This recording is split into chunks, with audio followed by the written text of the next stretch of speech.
kali ini dari film yang sudah cukup lama rilis di tahun 2007 yang berjudul Big Stan. Film ini cukup menarik, tapi gue kasih disclaimer dulu kalau film ini banyak mengandung unsur-unsur dewasa seperti kekerasan, seksualitas, dan gay. Jadi kalau lu merasa belum cukup umur, gue saranin untuk tidak menonton film ini. Gue udah berusaha ngekat unsur yang terlalu frontal, jadi gue harap alurnya masih cukup jelas dimengerti. Enjoy.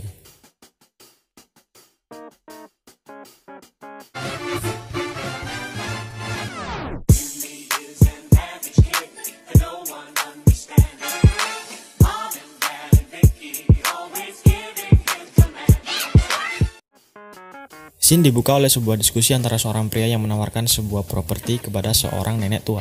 Pria itu tetap maksa menjual propertinya meskipun si nenek nggak mau karena menganggap properti yang akan dibeli berada di lingkungan yang buruk, yaitu di lingkungan orang-orang miskin.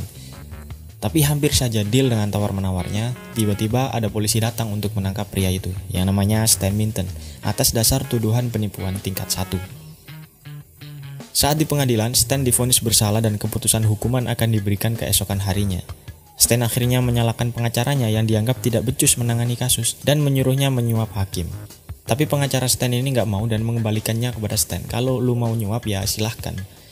Kebetulan saat Stan Minton melihat keluar jendela ada poster penyewaan pengacara yang kayaknya mukanya agak-agak licik. Jadi dia memecat pengacaranya lalu menyewa pengacara yang baru. Dan benar saja pengacara barunya ini cukup licik dengan menyuap hakim dan menggunakan alasan rasisme bahwa Stan ini adalah kulit putih yang dianggap derajatnya lebih tinggi.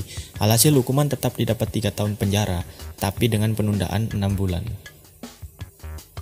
Lalu si pengacaranya ini menyarankan untuk Stan kabur ke Brazil dan menetap di sana. Tapi Stan menolak karena uangnya masih banyak yang dibekukan di bank, jadi dia tidak bisa meninggalkan uangnya di sini. Kemudian istrinya, Mindy, yang takut kesepian karena ditinggal Stan 3 tahun di penjara, merayu Stan agar bisa memiliki seorang anak.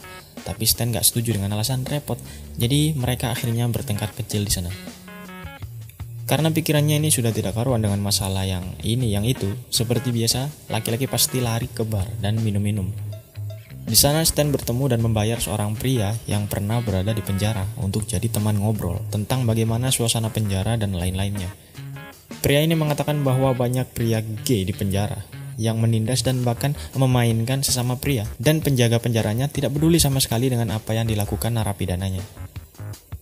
Singkat cerita, Stan ini ketakutan. Akhirnya Stan Minton berusaha agar menjadi seram dan kuat agar tidak ditindas narapidana lain di penjara nanti. Dia mulai latihan, pakai steroid dan lain-lain. Dan yang paling absurd menurut gua, dia menggambar tato di lubang belakangnya supaya tidak diperkusi sama orang-orang yang punya kelainan di penjara. Scene berpindah ke dojo tempat Stanley latihan bela diri. Stan sudah 3 minggu latihan karate di dojo Master Chow. Stan merasa bosan karena latihannya itu-itu saja dan belum mendapat progres sama sekali. Dan menganggap dia belum bisa apa-apa meskipun sudah berminggu-minggu latihan. Jadi dia menantang salah satu murid di sana berharap bisa naik sabuk lebih cepat. Dan akhirnya kalah, lalu balik menghajar secara brutal. Akhirnya Stan diusir dari dojo tersebut. Di luar dojo, Stan bertemu dengan kakek-kakek tampan yang kuat. Dia bahkan bisa meremukkan pagar dengan satu tangan. Jadi Stan memintanya untuk jadi guru dengan janji memberikan bayaran saat uang di bank Stan sudah tidak dibekukan. Stan lalu mengajaknya ke rumah dan mengenalkannya ke Mindy dengan nama The Master. The Master punya kebiasaan buruk tentang kebersihan, kelakuannya yang cukup aneh dan selalu merokok. Jadi Mindy sedikit risih dan takut dengan The Master, tapi karena Stan sudah memaksa, akhirnya Mindy ini mengikuti saja. Latihan yang diterima Stan cukup ekstrim, dari meracik minuman aneh, makan kalajengking hidup, dan latihan semacam ini. Setelah beberapa hari latihan dengan The Master, Mindy yang tidak nyaman dan merasa Stan sudah tidak peduli lagi dengannya karena terlalu fokus dengan latihannya, akhirnya memutuskan untuk meninggalkan rumah. Singkat cerita, latihan Stan berlanjut. Dia latihan keras terus-menerus dan akhirnya sudah cukup kuat untuk merayakannya di bar bersama pengacaranya dan The Master. Di sana The Master sempat mengatakan bahwa Stan adalah murid kedua terbaik. Dia berharap Stan tidak bertemu dengan murid pertama terbaiknya, karena muridnya itu menggunakan ilmu yang diajarkan The Master untuk kejahatan. Setelah dianggap latihannya dengan The Master sudah selesai, Stan mengetesnya dengan menantang Master Chow, pemilik dojo yang sebelumnya didatangi Stanley, dan dengan mudah Stan menang. Keesokan harinya, Stan pergi untuk menyerahkan dirinya ke penjara. Pengacaranya mengatakan Stan akan dipindah dari penjara Fairlane sesuai keputusan hakim sebelumnya ke penjara Augsburg. Tapi kata The Master itu tidak ada bedanya karena semua orang di penjara sakit mental. Karena Stan merasa sudah cukup ilmu bela diri, dia pergi dengan cukup tenang. Mindy juga ternyata masih diam-diam peduli dengan Stan dan terlihat mengantarnya dari kejauhan. Scene berpindah ke bis yang membawa belasan narapidana baru ke penjara Augsburg. Stan duduk di samping pria besar yang belum apa-apa sudah menggoda Stan, tapi dengan mudah dihajar olehnya. Di sampingnya ada dua orang culun yang ketakutan, yang semakin ditakut-takuti oleh Stan bahwa penjara itu sangat menakutkan. Setelah sampai di penjara dan beberapa persiapan masuk penjara, Stan masuk ke selnya. Dia gabung dengan seorang pria tua pendek yang bernama Larry Schultz.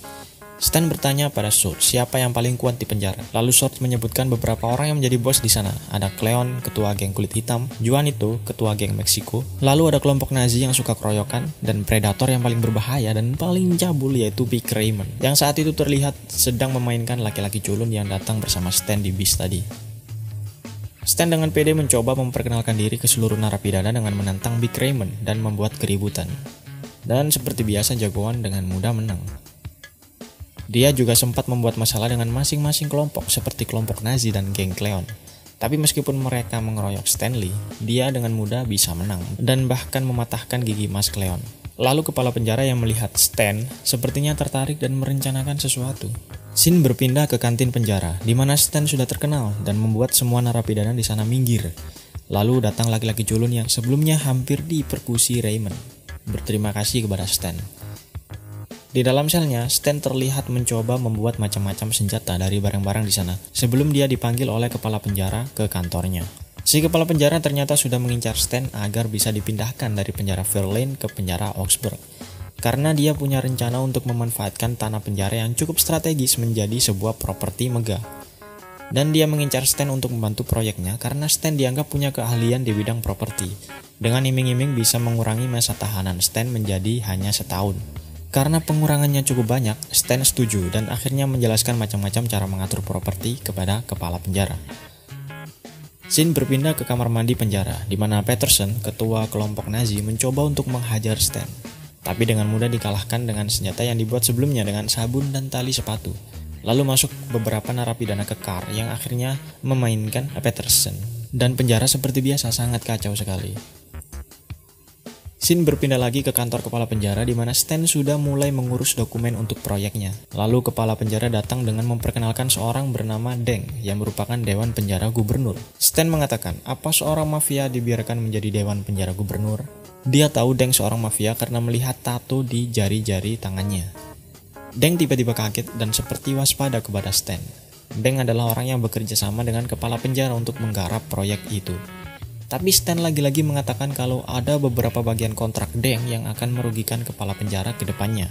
Ini membuat Deng semakin waspada kepada Stanley, karena Deng mungkin ada rencana sendiri dan gak mau dirusak oleh Stan. Scene berpindah ke Stan yang menghubungi pengacaranya, menanyakan mungkin ada permintaan cerai dari pengacara Mindy. Tapi tiba-tiba Deng datang dengan beberapa orang dan menghajar pengacara Stan. Meskipun seakan Stanley ini gak peduli dengan istrinya Mindy, Stan masih cinta kepada istrinya. Dia memutuskan untuk menulis surat dan mengirimnya. Di sisi lain, Mindy yang membaca surat Stan terlihat masih tinggal di rumah bersama dengan The Master. Singkat cerita, beberapa bulan di penjara sudah cukup membuat Stan terkenal dengan semua narapidana di sana. Dia mencoba mengubah kelakuan para narapidana di sana agar menjadi lebih baik, dengan mengumpulkan mereka di satu tempat lalu memberikan pengarahan. Stan membuang semua game dan film yang mengandung unsur kekerasan dan menyuruh mereka untuk melakukan kegiatan positif sesuai dengan ras dan kelompok mereka masing-masing. Dia juga melarang pemerkusian dan bahkan membantu Big Raymond mendapatkan pacar supaya tidak mengganggu narapidana lain. Di kantin, beberapa laki-laki yang merasa terbantu dengan pidato Stan sebelumnya yang melarang pemerkusian berterima kasih dan ingin bergabung menjadi geng Stanley. Karena Stan membolehkan, akhirnya banyak narapidana lain yang juga ikut bergabung ke geng Stanley. Lalu Schultz memberikan sebuah surat dari Mindy yang isinya mengatakan bahwa dia ingin bertemu Stan. Lingkungan penjara menjadi jauh lebih baik di bawah pimpinan Stan. Gak ada kekacauan, narapidana yang musuhan rukun lagi, dan bahkan yang sebelumnya agresif saling menyalahkan malah berebut minta maaf. Stan juga akhirnya bertemu dengan Mindy dan berbaikan. Kepala penjara yang tahu keadaan penjara menjadi seperti sekolah SD, terlihat kesal dan menyuruh Stan menghadapnya. Kepala penjara punya rencana agar keadaan penjara sangat kacau sampai tidak bisa dihentikan, supaya Dewan Penjara bisa memberi perintah untuk menembak mati semua narapidana, yang ujung-ujungnya berhubungan dengan proyek lahannya. Tapi karena Stan membuat penjara jauh lebih damai, itu kebalikan dari rencana kepala penjara. Jadi dia mengancam Stan akan dihajar oleh Deng, yang saat itu menunjukkan kekuatannya terlihat cukup kuat. Pengacara Stan menyarankan untuk mementingkan diri sendiri, mengikuti semua rencana kepala penjara dan keluar secepatnya. Setelah berpikir matang, meskipun tidak suka, Stan memutuskan untuk mengikuti kepala penjara. Dia mulai membuat kerusuhan lagi dan dengan cepat penjara menjadi kacau seperti sebelumnya. Stan yang tahu akan terjadi kerusuhan besok menyuruh Sorge untuk tidak pergi ke halaman karena dia masih menganggap Sorge ini menjadi teman satu selnya yang cukup baik. Jadi dia menyuruh Sorge untuk tidak pergi ke halaman. Keesokan harinya, rencana kepala penjara dimulai. Dewan penjara sudah datang ke kantor. Penjaga penjara sudah menyiapkan macam-macam senjata untuk kerusuhan. Tapi Sorge yang tahu ada yang tidak beres, membuat rencana dengan para narapidana lain. Di sisi lain, Stan yang sudah disepakati keluar lebih cepat, menghadap beberapa dewan untuk mengurus pengeluarannya. Tapi di tengah-tengah keputusan, Stan merasa berat mengorbankan teman-teman narapidananya. Jadi dia memutuskan untuk mengacaukan pembebasannya dengan mengganggu salah satu dewan. Alhasil, bebas bersyaratnya ditolak, lalu Stan kabur. Narapidana yang mulai masuk ke halaman diam-diam dibekali senjata oleh para penjaga. Stan yang kabur lalu bertemu dengan Deng yang sudah siap mengajarnya karena Stan mengacaukan kesepakatan. Ternyata Deng adalah murid pertama terbaik The Master yang sebelumnya diceritakan. Jadi Stan sedikit kesulitan untuk melawan Deng, meskipun ya pada akhirnya menang juga. Stan kemudian keluar menyuruh narapidana untuk tidak berkelahi, tapi sayangnya tertangkap. Tapi untungnya Sorge sebelumnya sudah merencanakan sesuatu, di mana seluruh narapidana bukannya berkelahi, tapi malah menari dan berdansa bersama. Jadi penjaga tidak diwajibkan untuk menembak, dan tidak punya hak untuk menembak. Kepala penjara yang terlalu kesal melihat semuanya memutuskan untuk menembak mereka sendiri, padahal di sana ada dewan penjara yang menyaksikan. Sebelum dia membidik Stan dan akan menembaknya, Mindy dan The Master datang melumpuhkan semua penjaga bersenjata. 3 tahun setelah dipenjara, Stan diperbolehkan bebas. Lew Pepper, pengacara Stan sebelumnya, menjadi tahanan baru di sana. Kepala penjara sebelumnya terlihat rukun dengan Big Raymond. Setelah mengucapkan perpisahan kepada narapidana di sana, Stan keluar dengan tumpangan Mindy dengan The Master dan putrinya terlihat ada di dalam mobil.